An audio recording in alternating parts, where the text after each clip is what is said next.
চাই সেটা বুঝতেও পারবে যে কি কি পেশা তারা বিভিন্ন আলাদা আলাদা স্ট্রিম থেকে, সায়েন্স, আর্টস, কমার্স স্ট্রিম থেকে তারাই বিভিন্ন পেশা চুজ করতে পারবে। জেনারেলি আমরা যখন স্কুলে পড়তাম আমাদের কাছে এত বেশি জ্ঞান ছিল না, মানে আমরা জানতাম না, আমরা জাস্ট জেনারেল কিছু সাবজেক্ট জানতাম, ঠিক আছে।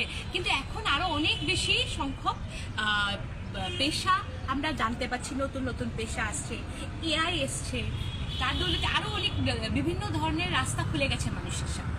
তো আমরা কি করছি, আমরা বিভিন্ন স্কুলে গিয়ে এই বাচ্চাদের এই সংক্রান্ত জ্ঞান যে সেটা আমরা দিচ্ছি, মানে তাদেরকে এই সংক্রান্ত আমরা ইনফরমেশন দিচ্ছি, তথ্য দিচ্ছি যে তারা কোন কোন পেশা নির্বাচন করতে পারবে, তার জন্য তাদের কি কি কোর্স করতে হবে, বা কোন এন্ট্রান্স এক্সাম আছে, তার কীরকম ধরনের স্কিম আছে এক্সামের, বা এক্সাম কতক্ষণ ধরে হয়, বা কি কত মার্কসের হয়, ঠিক আছে।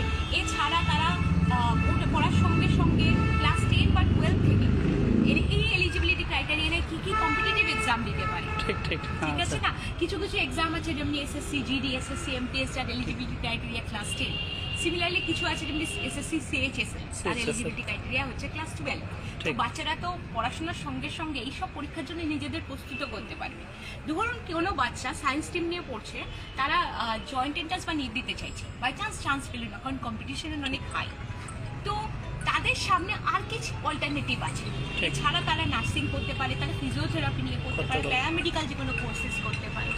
কারো যদি পড়াশোনা না ভালো লাগে, শুধু আর্টস, ফাইন আর্টস এগুলো ভালো লাগে, ডিজাইনিং ভালো লাগে, তাহলে সেই নিয়েও সেটা কোর্স তৈরি করতে পারে। খেলাধুলো যদি ভালো লাগে সেই দিকেও সে যেতে পারে।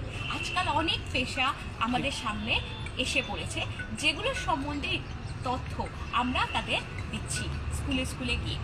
ম্যাম আমি কিছু কোশ্চেন করি, তারপর কোশ্চেন বেস করে যে এইবার আমি যদি চাই সে ভোকেশনাল কিছু ট্রেনিং নিতে চায়, স্কিল, সে একটা ক্যান্ডিডেট এবার মাধ্যমিক এক্সাম দিল, তার ইন ফিউচারে সে মাধ্যমিকের পরে চাইছে যে সে হাতের কোনো কাজ শিখবো, তাহলে এখন মানে তার কাছে ফার্স্ট মানে প্রায়োরিটি কোনটা হইতে পারে যেটাতে তার কেরিয়ার একটা গোল্ডেন বা ব্রাইট কেরিয়ার থাকবো? ক্র্যাফটসের ওপরও অনেক ধরনের কোর্স অ্যাভেলেবেল আছে, ঠিক আছে। এখন এই যে আগে কি হতো, মানুষ এই ক্র্যাফটসের ওপর এত বেশি জ্ঞান ছিল না, এখন দেখছেন এটা স্কুলের তরফ থেকে অনেক নতুন প্রজেক্ট আছে যেখানে শেখানো হচ্ছে যে বিভিন্ন ধরনের ক্র্যাফটসের সাহায্যে, যেমনি ধরুন ব্যাম্বু, ত্রিপুরাতে ব্যাম্বু একটা বড় নাম, রাইট? ব্যাম্বু একটা বড় আমাদের ইম্পর্টেন্ট একটা ক্রপ, যেখানে ব্যাম্বুর সাহায্যে ব্যাম্বু আর্টিসানসদের নানা রকম ট্রেনিং প্রোভাইড করা হয় স্কিল ডিপার্টমেন্ট থেকে, যাতে তারা নিজস্ব বিজনেস সেট আপ করতে পারে, তাদের বিজনেস আইডিয়া, তারা কোথা থেকে ফিনান্স পাবে। শুধু তাই না, সবাই যে চাকরি পাবে তারও কিন্তু ঠিক নেই, একদম একদম এন্টারপ্রেনিয়রও দরকার আছে, রাইট? তো এন্টারপ্রেনিয়রশিপ ডেভেলপমেন্ট প্রোগ্রামও আমরা করে থাকি, কিভাবে তারা এন্টারপ্রেনিয়র হতে পারে, ঠিক আছে, গভর্নমেন্ট থেকে কিভাবে ফান্ড পেতে পারে, সেই সংক্রান্ত ইনফরমেশন আমরা দিয়ে থাকি। তো ম্যাম কিছু যে করলেন যে কিছু এন্ট্রান্সের ব্যাপারে কিছু বললেন যে মাধ্যমিক বা যে এইচএস ক্লিয়ার করার পরে, আপনাকে একটা এক্সাম্পল দিচ্ছি, ঠিক আছে। আমরা জানি এখানে টোটাল 27টা এনএলইউ আছে, ন্যাশনাল ল ইউনিভার্সিটি। এখানে অ্যাডমিশন নিতে গেলে কোন এন্ট্রান্স দিতে হবে বাচ্চারা অনেক সময় জানে না, যে এখানে ক্ল্যাড বলে একটা এক্সাম আছে, এছাড়া আইলেট বলে একটা এক্সাম আছে দিল্লি এনএলইউ। তো ক্ল্যাড এক্সামটা দিতে গেলে যে এক্সাম স্কিম হবে, বাচ্চারা কিন্তু জানে না যে কি ধরনের প্রশ্ন আসবে, তার সম্বন্ধে বা কি কি সাবজেক্ট থাকবে। এমন কিছু কিছু সাবজেক্ট থাকবে যেগুলো অন্য কম্পিটিটিভ এক্সামের সময় আপনারা মেলাতে পারবেন না।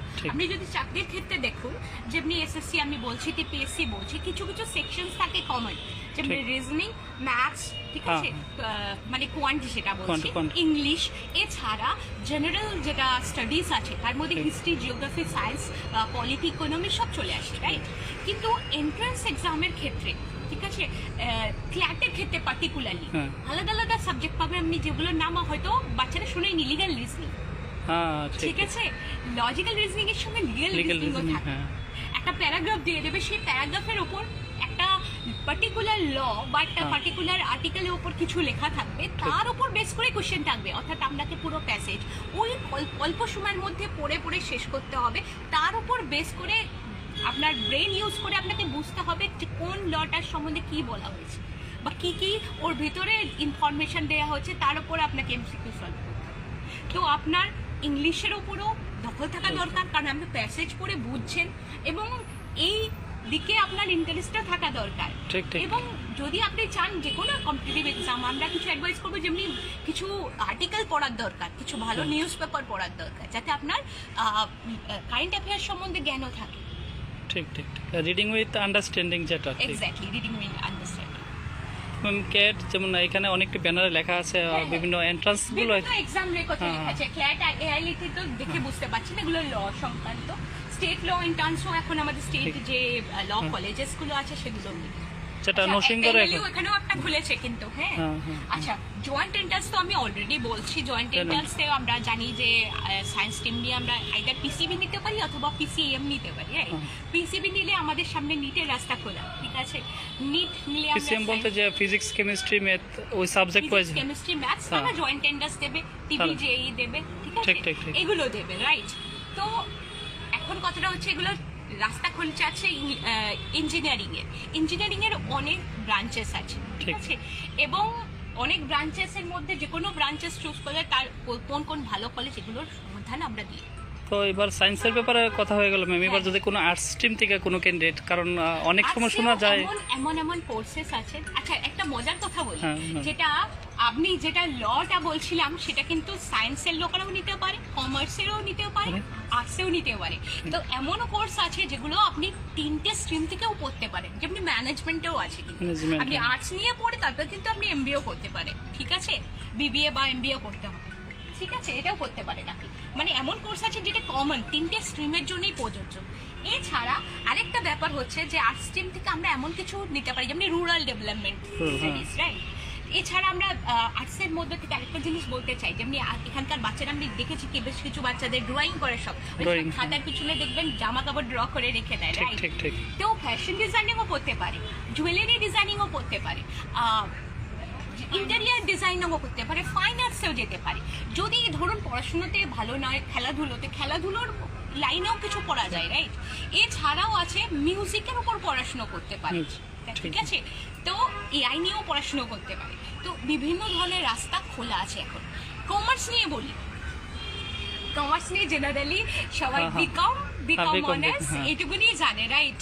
সিএ পড়া যায়, এবার কথাটা হচ্ছে এটাও কিন্তু একটু টাফ এক্সাম হয়ে যাচ্ছে, কিন্তু এটার অনেকগুলো অ্যাটেম্প নিয়ে আসা, ঠিক আছে।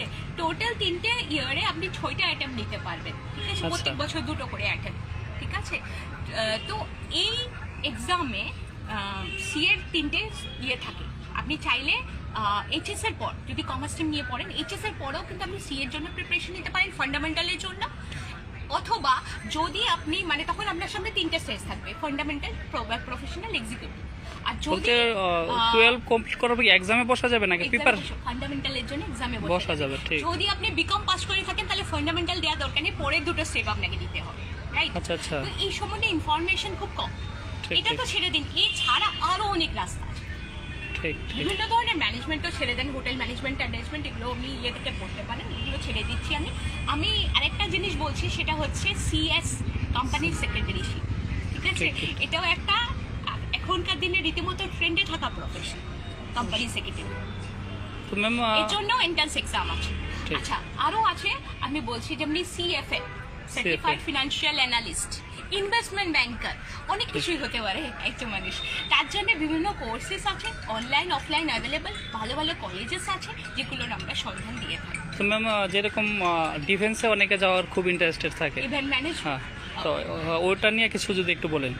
দেখুন, এখন অনলাইনে যদি আপনি অনলাইনে দেখেন, অনলাইনে প্রচুর কোর্সেস অ্যাভেলেবেল, বিভিন্ন সাবজেক্টের উপর আপনি করতে পারেন। অফলাইনে কিছু কলেজ আছে যেগুলো এটা চান্স দিচ্ছে ইভেন্ট ম্যানেজমেন্ট বা যে কোনো ধরনের ম্যানেজমেন্ট করা।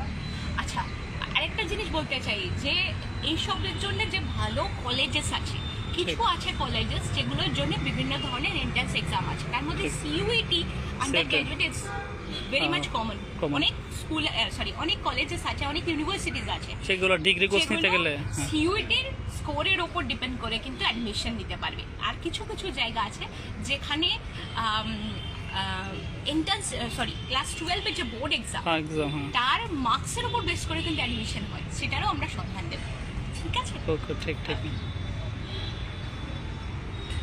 থ্যাংক ইউ ম্যাম, খুব ভালো একটা এক্সপ্লেন ছিল খুব ম্যাম।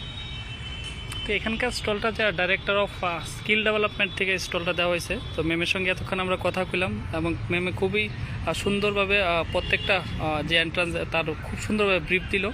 তো খুবই ভালো লাগলো। অবশ্যই সবাই এখানে আইতে পারো এবং এখানে তোমাদের কেরিয়ার নিয়ে যা যা ডাউট আছে সবগুলাই ক্লিয়ারিফিকেশান এখানে অন্তত আইলে পাওয়া যাবে। কারণ এত পরিমাণে আমরা যদি বলি যে মাধ্যমিক তারপরে 12 গ্র্যাজুয়েশন করে তোমার ইন ফিউচারে কী কী কেরিয়ার আছে বা কোন কোর্সটা করলে তোমার হয়তো বা একটা চাকরি কনফার্ম করা যায়, তো সব কিছু ব্যাপারে এখানে জানা যাবে। তো অবশ্যই আইবা। এখানে যে প্রোগ্রামটা চলতেছে, প্রোগ্রামটা Tripura literacy festival celebrating the written word. তো এইটার ব্যাপারে তো ম্যাম এই পুরোটা অর্গানাইজ করা হয়েছে নাকি প্রোগ্রামটা? এটা ত্রিপুরা লিটারেচার ফেস্টিভ্যাল এখানে অর্গানাইজ করা হয়েছে এবং এর সঙ্গে বেশ কিছু স্টল দেওয়া হয়েছে। আপনারা দেখতে পারবেন গভর্নমেন্টের যে সমস্ত ডিপার্টমেন্টের তরফ থেকে ঘুরে ঘুরে দেখেন বিভিন্ন স্টল আছে ঠিক এখানে। ঠিক ma'am, thank you ma'am, thank you. ওদের অর্গানাইজার কাউকে পেয়ে যাবেন। ঠিক ম্যাম।